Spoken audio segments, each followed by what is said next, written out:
Hello everyone and welcome to yet another session on Inspo Vibes with SK. Thank you so much for all your likes and shares. It's so beautiful to see so many people watching, liking and getting inspired daily. Keep it coming guys. Thank you. So today's story is about courage. So when I say courage, what's the first thing that comes to your mind? Generally, a person in uniform. Could be the army, could be the air force, could be the police, and someone maybe with a gun or a weapon, and somebody who's really strong, maybe even a superhero. When we were children, we used to think of Superman, Batman, Spider-Man, and the likes when we thought of courage. So I'm going to talk about a story which says it's not necessary to wear a uniform, it's not necessary to have a gun in order to show courage, in order to live with courage. So my first story is about an army officer, Colonel Jeet Singh Gill, who was from the infantry, and he spent most of his life in the thick of action, whether it was in the northeast or in the northern or even internationally in Sri Lanka. So Colonel Gill was part of the IPKF, the Indian peacekeeping force, that went to Sri Lanka, and his unit was among the first units to land there. And the amazing action and engagement that his unit did, the local newspapers had coined the term of Tiger Gill for him. How do I know all of this? Well, incidentally, Colonel Gill is none other than my father. So when he came back after 1.5 to 2 years active operation in Sri Lanka, we would pester him for stories. Being young children, for us everything was so exciting, almost movie-like, and didn't really know the realities of action. And he would always, avoid telling us in detail what actually he did. So we used to think, Dad is courageous. You know why? Because he's got a gun. So anybody takes panga with him, he's going to shoot. And that's how we went along our lives. Many times when I was walking by in and out of the house, I would see him just sitting and looking at his hand. He would contemplate his hand inside, this side, sometimes fisting, sometimes unfisting. And I wondered, what is it? Why does he keep looking at his hand? What's it about his hand? So one day he caught me staring at him in those moments, and he said, "Come here. I think it's time for you now to understand what are the thoughts that come to my mind when I look at this hand, and to understand the meaning of this word courage."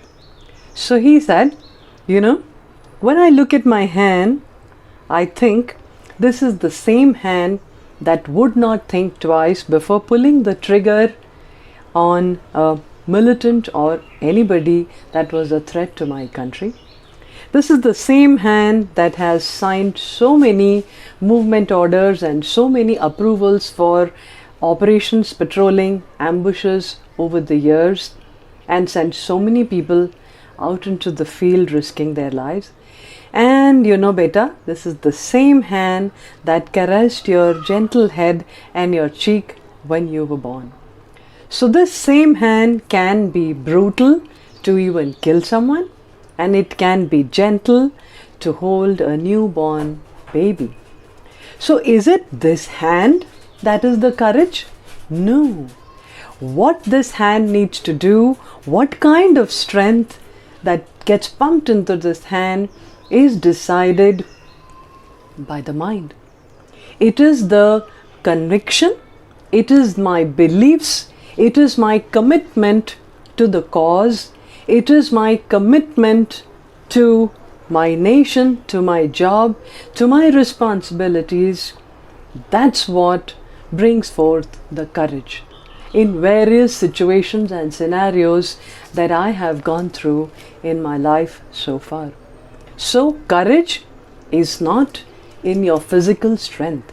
Courage is in your mental sturdiness, and it is deeply rooted in your beliefs and your value system. Someday, I'm sure, when the time is right, you will also demonstrate courage.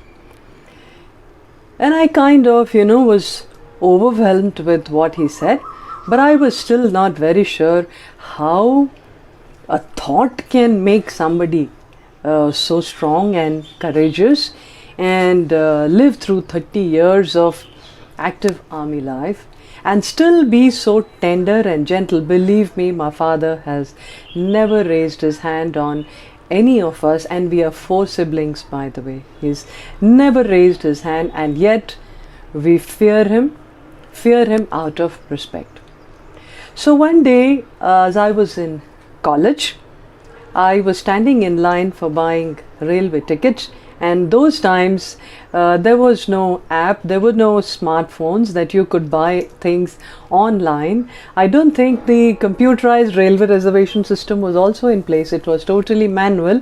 You had to go and stand in line and buy a hard ticket with hard cash. So I was standing in line, and the line was like long. It was warm and people were getting restless. So the man behind me, he pressed against me once, and I got a very uncomfortable vibe. I looked over my shoulder but ignored it, thinking that probably it's, too much of crowd. He must have got pushed from behind. Second time, again, he pressed into my back, and I was again uncomfortable. And this time I looked back at him and gave him a dirty look. And then he just shrugged his shoulders, as if to say, oh, what can I do? There is so much crowd here, I'm getting pushed. But something inside me started to boil. My heart was starting to thump. And I decided, next time he presses against me, I'm going to give it to him. And with that thought of, and it would be the first time that I would have done something like this, I waited. And unfortunately for the guy, the third time, again, he pressed harder against me. And although my mouth was running dry, there was a rush of adrenaline to my face. My cheeks were all hot, but I swiftly turned back and with all the power in my hand, punched him in the stomach. He was stunned. He never expected a 16-year-old girl looking at him twice and ignoring to turn around and punch him in the stomach. But before the others could realize what had happened and get into action for Eve teasing, start bashing him up, he just held on to his stomach and ran. He ran and vanished, so much so that no one else could do anything. And I was still trembling, but I had done it. I had saved myself, and I had given that guy a nice punch that he wouldn't forget for at least a week. And every time he decided to press against another girl in a queue, I'm sure he would remember this punch. And that was my introduction to the word courage. And that day I remembered and understood what my father said, that courage is not in your hand or your fist. Courage comes from the mind. When the mind is committed to doing something, when the mind is strong, your hand automatically gets the strength and your body responds.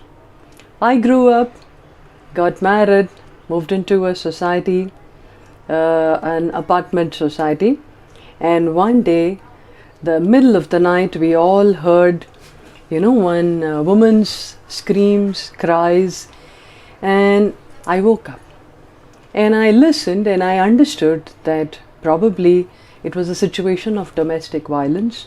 One of the residents was probably beating up his wife.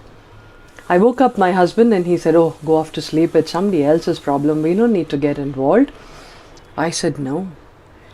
There is a woman there who's suffering, and there is a man there who's not behaving like a man but like an animal, and I can't just sleep. I need to go and see what I can do. So my husband, although he hated it that his sleep was getting disturbed, decided to follow me because he knew I wouldn't give up. We went down, we tried to identify, found the flat, and went, banged on their door till the time they opened. And I took the girl to my house, called 100, and that man spent that night in the police station. The entire society was listening. Nobody came down to save that poor girl from that animal that night. So what is it that pushed me to it? It was not my problem. I also could have chosen, like those other 100 flat owners, to do nothing about it. Again, it's what my dad said. It's the courage of conviction. It's the courage of the beliefs, the values that you have. That's what makes you who you are. So my friends, that's my story for this week on courage. And believe me, each one of you there is full of courage. Each one of you there has the power to stand up, speak up for what's right, for what you believe in. Do not be silent spectators. Do not turn away when you see something going wrong. After all, speaking up for what you believe in, speaking up for what is right, speaking up when you need to take a stand, that's what courage in daily life is all about. So thank you so much for watching my channel, and don't forget to like, to share, and to subscribe if not already done, and keep watching Inspo Vibes with SK.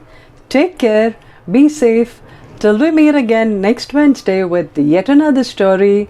This is SK signing off. Adios, bye bye.